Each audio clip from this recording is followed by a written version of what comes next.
No século passado, algo muito importante para a arqueologia bíblica aconteceu: a descoberta dos rolos do Mar Morto, ou os escritos de Qumran. Mas o que isso contribui em nossa fé, hoje, como Igreja de Deus? Muitos detalhes importantes poderão contribuir com a nossa fé, como por exemplo ter uma prova histórica de que o mesmo livro de Isaías que você possui em sua casa foi utilizado há 2000 anos por judeus no deserto, sem alterações. Provas que combatem os ataques contra a autenticidade das escrituras hebraicas, hoje conhecidas como Antigo Testamento. E com tal descobertas, outras coisas podemos conjecturar com relação ao ministério e vida da voz que clamou no deserto, João Batista. Mas o que ele tem a ver com essa descoberta? Logo saberemos. Dentre os escritos achados está um rolo do profeta Isaías, dentre outras escrituras bíblicas parciais, faltando apenas o livro de Esther. E esses escritos datam perfeitamente da época de Jesus, há mais de 2000 anos atrás. E além das escrituras sagradas, foram encontrados estudos de um grupo quais tinham princípios muito similares aos primeiros judeus que creram no Messias. Possivelmente, alguns deles se tornaram nossos primeiros irmãos na fé, nossos irmãos mais velhos na fé. Vários escritores falaram dos essênios, como Eusébio de Cesareia, Plínio o Velho, Filão de Alexandria. Porém, muitos detalhes o seu conterrâneo Flávio Joséfo deixou registrado em seus livros. Algo interessante era a prática de rituais de purificação nas águas, o que era costume entre os judeus. Porém, os essênios o tinham de uma forma diferente. Seus escritos revelam que esse grupo esperava o Messias e em seu ministério profético pré-monárquico. Eles não concordavam com o Sinédrio e a sua corrupção sob o domínio romano. Por isso, para esperar o Messias, se isolaram em lugares retirados, no deserto, pois queriam ser necessário um renovo espiritual e o retorno da fé judaica genuína. Também esses tinham por costume vender seus bens e repartir entre a comunidade, algo que os cristãos fizeram e está relatado no livro dos Atos dos Apóstolos. Em seus escritos existem muitas interpretações proféticas, como por exemplo, criam que o servo sofredor, Isaías 53, era o Messias, diferente dos demais judeus. Porém, também havia algumas diferenças, como por exemplo, o possível batismo para purificação em tanques, um possível celibato em sua comunidade, um tempo determinado para a aceitação de novos membros, o que nos revela que eram muito diferentes das outras seitas judaicas, e que também não eram parte do ministério de João Batista.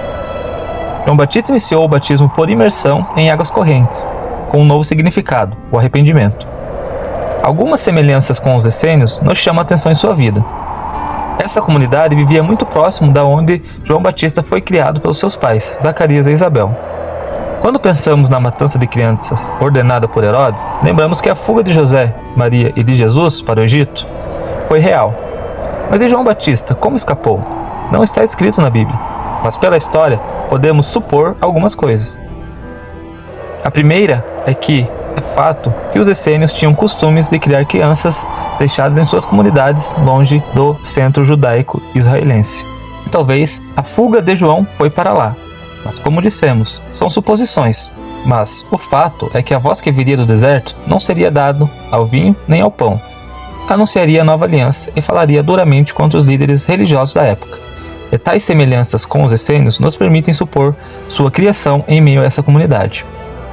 Podemos supor também que em algum momento João Batista se apartou da comunidade, pois a Bíblia relata seu ministério isolado, no deserto, suas vestes com pele de animais, entrando em contraste com as vestimentas brancas habituais dos essênios. Mas quando vamos à Bíblia, vemos que Jesus combatia os judeus e os saduceus, mas não aos essênios.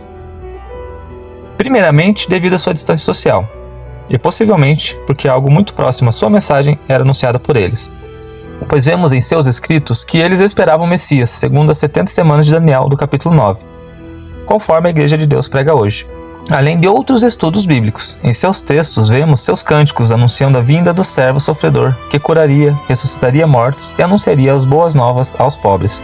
Mas por que eles esconderam seus rolos escritos e seus estudos próprios em vasilhas de barro em cavernas? Será que estavam fugindo de algo? Quando analisamos seu período histórico, vemos o seu rápido desaparecimento pelo ano 68 d.C., ou seja, durante a Grande Guerra Judaica Romana, que ocasionou a tomada de Jerusalém e a dispersão do ano 70. Pensamos que talvez, durante uma eventual fuga, preservaram seus escritos escondidos e não puderam voltar a buscar, devido à derrota na guerra. Possivelmente, uma parte dos primeiros cristãos, principalmente discípulos de João Batista, eram essênios. São coisas que apenas podemos supor, segundo a história. Talvez João Batista tenha aprendido muito com eles antes do seu ministério, com relação às 70 semanas, pois eles calcularam a primeira vinda do Messias de forma quase perfeita.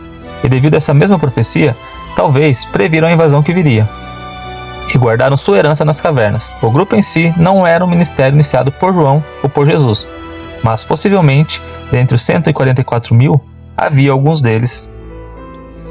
O caminho para o Messias foi bem preparado por João Batista, em seu ministério, e Deus o separou para tal desde o ventre da sua mãe. Sua vida no deserto deve ter ensinado muito com relação à renúncia aos prazeres carnais e à proximidade maior com Deus, e isso o habilitou para preparar o caminho, a renúncia, o arrependimento, a vida simples, porém obediente a Deus, a luta pelo reino e a chegada do Messias. Com certeza ele entendia o significado das 70 semanas, que era chegada a hora, a última semana era evidente e o Messias iria aparecer. Não só apareceu, como coube a ele batizá-lo e cumprir toda a justiça. João não se destacou por grandes sinais, milagres, mas sim por sua palavra, sua dureza necessária contra o sistema religioso da época. E hoje nós devemos ser como ele, poucos no mundo, mas com uma mensagem verdadeira, anunciando o evangelho do reino, em meio a uma sociedade religiosa hipócrita e corrompida, que procura adaptar a Bíblia a seus gostos carnais e não a renunciar.